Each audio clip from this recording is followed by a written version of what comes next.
Hi friends, I hope you are keeping well.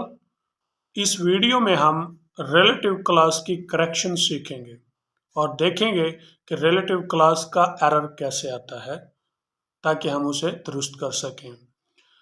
Relative clause के बारे में जानने से कबल हम पहले वो सेंटेंसेस देखते हैं जो रिलेटिव क्लॉज पर मुश्तमिल हैं और पास्ट पेपर में आ चुके हैं, या वो सेंटेंसेस देखते हैं जिनमें रिलेटिव क्लॉज का एरर आया है और वो पास्ट पेपर में भी आ चुके हैं। जी, पहला सेंटेंस है those who work hard they will pass. Second sentence everyone meet you praise you, he who seek find. Next sentence he who seeks he finds. जी, आपने ये सेंटेंसेस देखे हैं, लेकिन हम इनको उसी वक्त दुरुस्त कर पाएंगे या हम इन्हें उसी वक्त करेक्ट कर पाएंगे जब हम रिलेटिव क्लॉज के बारे में जानते होंगे। जी, अब हम पहले रिलेटिव क्लॉज के बारे में जानते हैं। क्लॉज के बारे में तो आप पहले ही जानते हैं कि क्लॉज जो है अल्फाज का ऐसा ग्रोह होता है जो सब्जेक्ट, प्रेडिकेट या वर्ब पर मुश्तमिल होता है। तो रिलेटिव क्लॉज वो होता है जो रिलेटिव प्रोनाउन पर मुश्तमिल होता है। रिलेटिव क्लॉज वो होता है जो रिलेटिव प्रोनाउन पर मुश्तमिल होता है। उर्दू में इसे जुमला मौसूला कहते हैं, क्योंकि वो जुमला जो ज़मीर मौसूला पर मुश्तमिल हो जुमला मौसूला कहलाता है। अब जानना यह है कि रिलेटिव प्रोनाउंस होते कौन से हैं। ये तीन रिलेटिव प्रोनाउन हैं, who, that, which.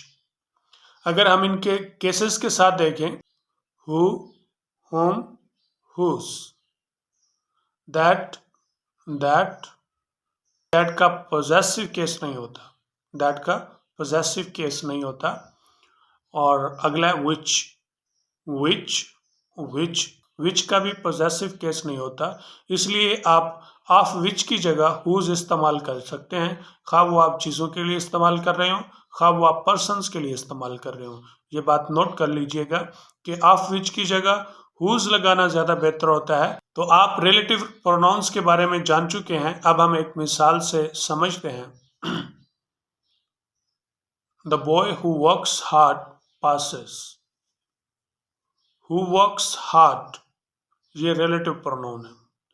Who subject, works hard predicate या वर्ब है।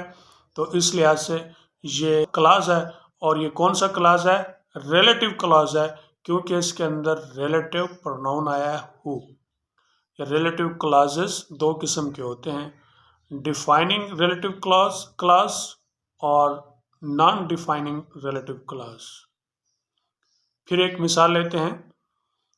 पहली मिसाल देखें, the boy who works hard passes.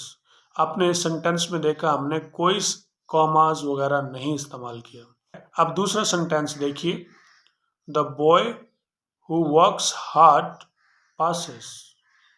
Who works hard से पहले और आखिर में हमने कॉमा लगाया और इसको सेपरेट कर दिया है सेंटेंस में कॉमास के साथ, तो ये नॉन डिफाइनिंग होगा। आपने बस इतना सा याद रखना है कि जब रिलेटिव क्लॉज वाले सेंटेंस में अगर कोई कॉमा नहीं इस्तेमाल हुआ तो समझ लीजिएगा कि ये डिफाइनिंग रिलेटिव क्लॉज है। जब रिलेटिव क्लॉज को कॉमास से जुदा किया जाए तो समझ लीजिएगा कि ये नॉन डिफाइनिंग रिलेटिव क्लॉज है।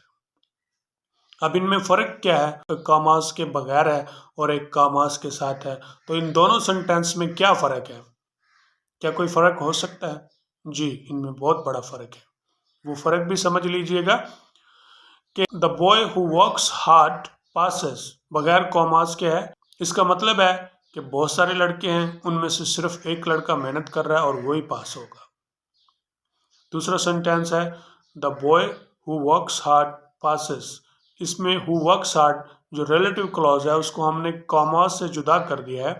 तो इसका मतलब यह है कि जो रिलेटिव क्लॉज है ये सब्जेक्ट के बारे में इजाफी या एडिशनल इंफॉर्मेशन दे रहा है। तो इजाफी इंफॉर्मेशन दे रहा है और ये बता रहा है कि हर वो लड़का जो मेहनत करेगा पास होगा। ये फ़र्क है इन दोनों में। इसका एरर किस तरह से आता है? इसका एरर अमूमन दो तरह से आता है। एक इजाफी प्रोनाउन लगा दिया जाता है, या फिर सब्जेक्ट वर्ब एग्रीमेंट का एरर आता है। Those who work hard they will pass, those who work hard will pass. Everyone meet you praise you, everyone meets you praises you। he who seek find, he who seeks finds, he who seeks he finds, he who seeks finds।